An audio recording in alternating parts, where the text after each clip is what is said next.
As geopolitical tensions rise, we see a major discrepancy to what the mainstream media projects. But today we'll get to the reality, and that is your pension funds are going to be destroyed. You came here for the truth, so let me unveil that for you. Let's look at the great news. Time to pop the champagne because the Dow average tops 18,000 on U.S. economy as bonds retreat. Yes, that's right. The Dow Jones hits a new record. We can all celebrate right now because the mainstream media is saying that everything is just fine. This article is out of Bloomberg. U.S. stocks rose with the Dow Jones Industrial Average rallying past 18,000 for the first time after data showed the world's largest economy grew at the fastest pace since the 2003 last quarter. Wow, congratulations for such a success. So we're going to break down today exactly why that's the case. Let's connect in with this right here out of the New York Times. The economy grew last quarter at its fastest rate in over a decade. Once again, this is such great news. We can all thank the Emperor Obama for his good deeds onto us. He said, providing the strongest evidence to date that the recovery is finally gaining sustained power with more than 5 years after it began. That's right. It's able to sustain itself, the recovery, because all we have to do is look at the core inflation rates, which do not include energy and food prices, and then everything is fine with the inflation rates. And if you just look at the stock market price itself and ignore all of the real economic data, then sure, everything looks fine in the economy. They said this, bolstered by robust spending among consumers and businesses alike, economic output rose at an annual rate of 5%. Can you believe how fake these numbers are getting now? 5%? And, it wasn't too long ago when they were in the negative 4.6%, and it just immediately switched itself around. And they go on to talk about all the different reasons why things are so good, so rosy, so perfect now. And they're saying that they have been spending more. And, it took a little bit of investigation to find this information out, but take a look at this. Final quarter 3 GDP versus the second GDP revision. Look at how much money people are spending on, what they're spending on exactly. In fact, they're spending more on healthcare right now, and that is in the big lead, as you can see right there. That's the top line. And healthcare is what they've been spending their money on, not on things that actually boost the real economy for the real individual. And then the next in line, which is far behind, is financial services and insurance. And this goes to show you that people aren't buying things for things to support the economy, like houses, for example. They're buying their healthcare. Healthcare costs have risen dramatically since the introduction of Obamacare. We've seen, I believe it was 21 new taxes introduced in some way or another thanks to Lord Obama's Obamacare. So I'll connect this into what I wrote about in my book, where I said most people are sinking further into debt when factoring in inflation and general living expenses. And I'll add in the fact that the mainstream media does not discuss this, of course, for good reason. In order to overcome this downward spiral, you need to have more income than your expenses. Of course, that's easier said than done. But what I was talking about here is that while people can make money while the stock market is rising, but when the economy begins to head downward, people panic while their wealth disappears before their very eyes. So it seems like everyone is so smart while the economy is being boosted up with all the QE and the low interest rates. But what happens when the economy is down? There is a panic.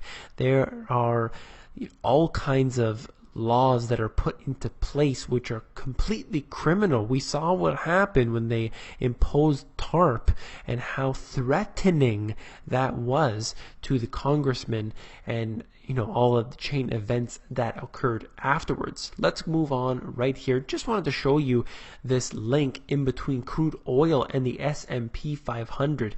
Pretty interesting to see how it sort of moves in sync together, but we can see what's definitely happening with crude oil. Can we expect the same for the S&P 500? Only time will tell.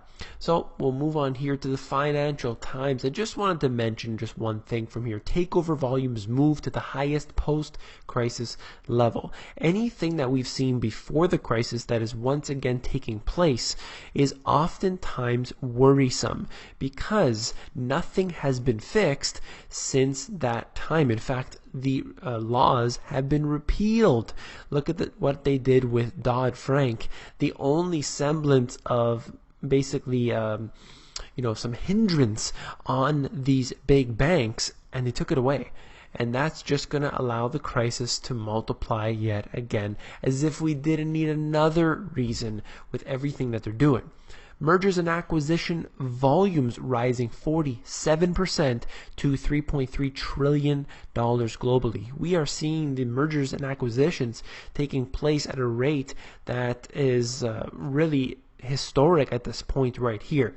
There are many reasons why this occurs. People are seeing a lot of buying opportunities, the mega corporations buying each other out, and we have more of these conglomerates. We have less competition in the marketplace, and we have nothing but really a one single entity controlling everything. That's definitely where it seems to be heading. And I want to go into the geopolitical tensions that are occurring right now. Russia and 4 other ex-Soviet nations on Tuesday completed the creation of a new economic alliance intended to bolster their integration. And of course they said that not everything worked out as they planned. But you can see what's happening here is that old enemies are really trying to come together, trying to basically work within their own borders, trying to find alliances against the US, against NATO, against the West. They want to set up their own rules. They want to have their own way of doing things. And of course, the US does not really allow them to do that with the reserve currency and so on. So you can definitely see Russia and China spearheading this movement right now. And that is something to look into in the future. Russia obviously very hot in the news right now. And just connected in with that is this: from Baltic to Asia, east to west, aerial confrontations heat up. This article is out of Reuters. I would definitely suggest you read into it. I'm just going to read the first line, and it said this: from the skies of the Baltic to the South China Sea, a new era of confrontation with Russia and China is pitting U.S. and allied pilots against their counterparts on a scale not seen since the Cold War era. If you want to read all of the different types of geopolitical tension that are occurring right now, this Reuters article will be in the description. As always, I recommend taking a look at it. It will really give you an overview of what's happening right now. But I would just like to say that the geopolitical tension is rising dramatically in recent times. Even within the last year, things have really been heating up with a lot of rhetoric, a lot of saber rattling, but there has definitely been some close calls that we've been able to really practically scratch by in certain instances. And this is what it all comes down to right here. France waves discreet goodbye to the 75% super tax. And this is out of Reuters. And basically what they're suggesting with this is that they're not going to go ahead and have to impose this later on. This is going to go away. But we can see that the 75% tax is just one of many that will come in the future. France is the first, but they will definitely not be the last. Every country will form their own way of taxing the rich, the middle class, the poor, whether it's through actual direct taxation, whether they tax through inflation. they could do it through a bail-in, or look for the word levy, because they can use a levy on people, and this is undoubtedly just going to suck the wealth out of the people. They have 100 million tools in their toolbox. None of them support the real economy. And leading up to this right here, out of the USDA, the United States Department of Agriculture, this right here is talking about the food stamp program, how they misspent over $2 billion, if I remember the statistic correctly. Over $2 billion of the money that was spent on the food stamp program was misspent. And we can see how these programs, the big government, is all they do is waste the money. So when we allow them to take the money, put it into pension funds, and they invest it in these extremely volatile things like the stock market, like government bonds that will collapse at some point in the future, we know specifically what's going to happen to the pension funds. We have seen pension funds evaporated in certain regions. We've seen them being changed for other things. We could see, in fact, government bonds replacing everything, replacing people's bank accounts, replacing everything that people have, and we will have to really take this into account for our real wealth. A government bond is not going to provide us an income. A government bond is simply there to lock our money deep into the future, and that is what they want. They want to hold on to our wealth.